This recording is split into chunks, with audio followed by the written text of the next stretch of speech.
আসসালামু আলাইকুম, শুভরাত্রি। আজকে আমি আপনাদের সাথে শেয়ার করব, আমরা দেখা যায় যে অনেকেই এখন শপিং করি, নিজেদের শপিং নিজেরা করি, কিন্তু আমাদের এই শপিং যেন বিক্রেতাদের কাছে বিরক্তিকর না হয়। তাই আমি আজকে সে বিষয়ে আলোচনা করব। কারণ কেনাকাটা একটি চমৎকার শিল্প। শিল্পিত রুচি নিয়ে প্রয়োজনীয় ও পরিমিত কেনাকাটা আপনার জীবনকে করে তুলবে আনন্দঘন।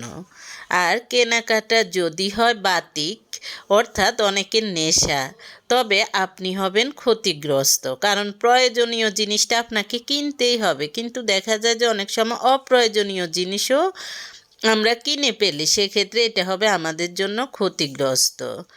ক্রয় আসক্তি নষ্ট করবে আপনার প্রশান্তি। যেমন এভাবে কেনাকাটা আপনার শান্তিটা নষ্ট করে ফেলবে। আর খুচরা কেনাকাটার পর দোকানদার যদি বলে আপনার মতো সমজদার ক্রেতা আর হয় না, মানে ভালো ক্রেতা আর হয় না, আপনি জিতে গেলেন, তাহলে আপনি নিশ্চিত থাকবেন যে আপনি নির্ঘাত ঠকেছেন। আর ক্রেডিট কার্ড ব্যবহার করে, ঋণ করে ও কিস্তিতে ভোগ্যপণ্য কিনলে আপনি পড়বেন সর্বনাশের চোরাবালিতে।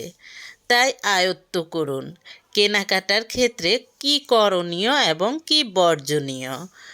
দৈনন্দিন কেনাকাটায় কিছু শুদ্ধাচার অনুসরণ করলে আপনার ভোগান্তি কমবে, সময়ও বাঁচবে। তাই আমি আজকে আপনাদের সাথে শেয়ার করব আপনারা কি করবেন এবং কি করবেন না। যেমন কেনার ইচ্ছা না থাকলে বাদাম, বড়ই এ ধরনের খাদ্যদ্রব্য খেয়ে দেখার মতো মানসিকতা পরিহার করুন।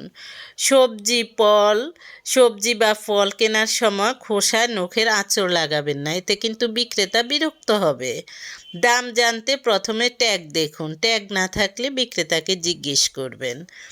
ডিসপ্লে থেকে কোনো জিনিস নিয়ে দেখলে তা আবার যথাস্থানে রাখবেন। তারপর খেয়াল রাখবেন কোনো জিনিস দেখতে গিয়ে যেন নষ্ট হয়ে বা ভেঙে না যায়। নাম্বার 8, একটা জিনিস কিনতে গিয়ে পুরো জিনিস ঘাঁটাঘাঁটি করা উচিত নয়। নাম্বার 9, কেনার ইচ্ছা না থাকলে একটার পর একটা দেখাতে বলবেন না। নাম্বার 10, কেনাকাটায় দরদাম করতে কখনো সংকোচ বোধ করবেন না। তারপর হলো নাম্বার 11, দরদাম করার সময় বিক্রেতা যে দাম বলবে অবস্থা বুঝে তার 1/3 থেকে আপনি শুরু করবেন।